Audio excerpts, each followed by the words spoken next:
अकोला जिल्ह्यासह शहरामध्ये अवकाळी पावसाने हजेरी लावली। अवकाळी पावसामुळे आंबा आणि केळी उत्पादक शेतकऱ्यांचं मोठं नुकसान झाल्याचा अंदाज आहे।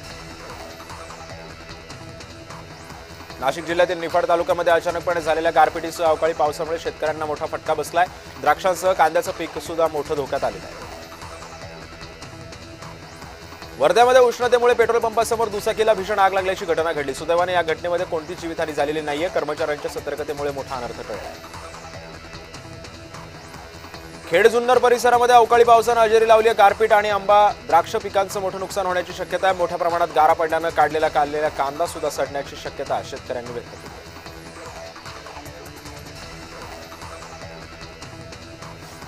वाशिम जिल्ह्यामध्ये विजांच्या कडकडाटासह अवकाळी पावसाने हजेरी लावली आहे। अवकाळी पावसामुळे काढणीसाठी आलेल्या पिकांना मोठा फटका बसण्याची शक्यता आहे।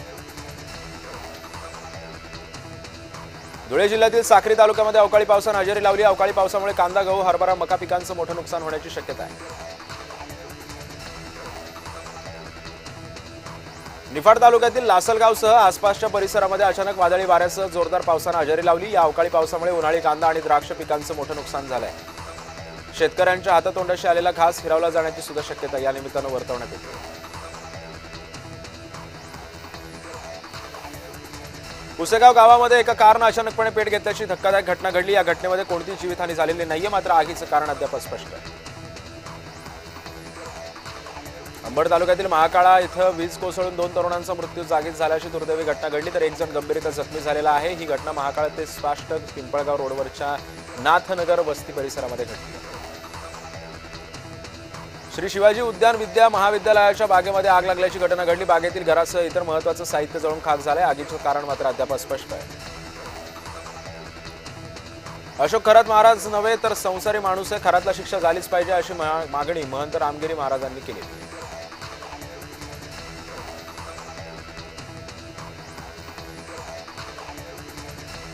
वाडा तालुक्यातील खानिवली कंचाड मार्गावरती गवताची वाहतूक करणाऱ्या ट्रकला भीषण आग लागल्याची घटना घडली। चालकाच्या प्रसंगावधानामुळे मोठी दुर्घटना टळली। आगीमध्ये ट्रकचं मोठ्या प्रमाणावर नुकसान झालं। बारामतीमधील भीमा वाटत सहकारी साखर कारखान्याच्या बगॅसला आग लागल्याची घटना घडली। बगॅस भरण्यासाठी आलेला ट्रक आगीमध्ये जळून खाक झाला। पंढरपूर महानगरपालिकेच्या सर्वसाधारण सभेमध्ये सत्ताधारी आणि विरोधी नगरसेवकांमध्ये गोंधळ झाला। पंढरपूर कॉरिडॉरवरून गोंधळ झाल्याचं चित्र आहे।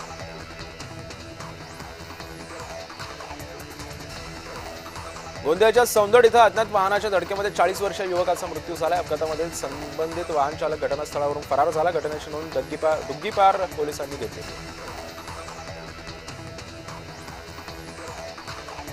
धुळ्यामध्ये मोहाडी पोलीस ठाण्याच्या हद्दीमध्ये खुनाच्या गुन्ह्यातील आरोपी पोलिसांच्या ताब्यातून फरार झाल्याची घटना घडली आहे। प्रकृती बिघडल्यानं कारागृहामधून हिरे रुग्णालयामध्ये उपचारासाठी त्याला नेण्यात आलं होतं। उपचारादरम्यान दुपारी त्यानं पोलिसांच्या बंदोबस्ताला चकवा देत तिथून पळ काढला। घटनेची माहिती मिळताच पोलिसांमध्ये एकच खळबळ उडाली। अकोला जिल्हा मध्यवर्ती सहकारी बँकेच्या निवडणुकांचे निकाल आता जाहीर झालेत। वाशिम तालुक्यामधून धनंजय गोरे यांनी विजय मिळवला, तर रिसोड तालुक्यातून शोभा झनक यांनी विजय मिळवला। विजयी उमेदवारांची गुलाल उधळून मिरवणूक सुद्धा काढण्यात आली। चंद्रपुरात चिमुकल्यानं खेळता खेळता चक्क लोहचुंबक गिळलंय। बिना दुर्बिणीद्वारे लोहचुंबक बाहेर काढून चिमुकल्याला जीवदान देण्यात आलेलं आहे।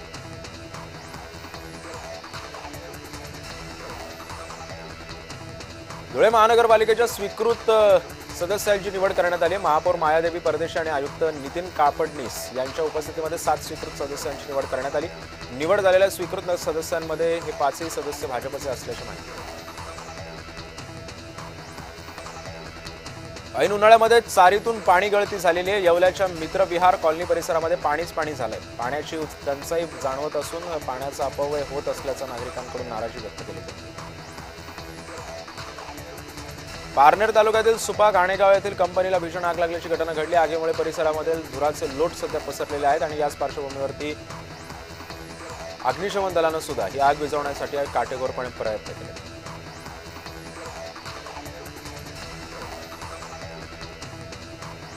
अकोल्यातील गोकर्ण पार्क परिसरातील पाणी पुरवठ्याचा गंभीर प्रश्न निर्माण झाला असून या भागामधील नागरिकांना नळातून गढूळ पाणी आणि अस्वच्छ पाणी येत असल्याच्या तक्रारी आहेत। नियमित पाणी पुरवठा होत नसून 8 ते 15 दिवसांनीच पाणी पुरवठा येत असल्यानं नागरिकांनी मोठ्या अडचणींचा त्यांना सामना सहन करावा लागतो आणि या संदर्भात नाराजी व्यक्त केली। ज्योतिबा येथील मारहाण प्रकरणी करवीर तालुक्यातील ग्रामस्थांनी मोर्चा काढलाय. परिपस्ते गावातील तरुणांना झालेल्या मारहाणीचा निषेध या मोर्चामध्ये करण्यात आला. पुजारी हटाव असे फलक हातात घेऊन मोठ्या संख्येने नागरिकांनी सहभाग घेतला.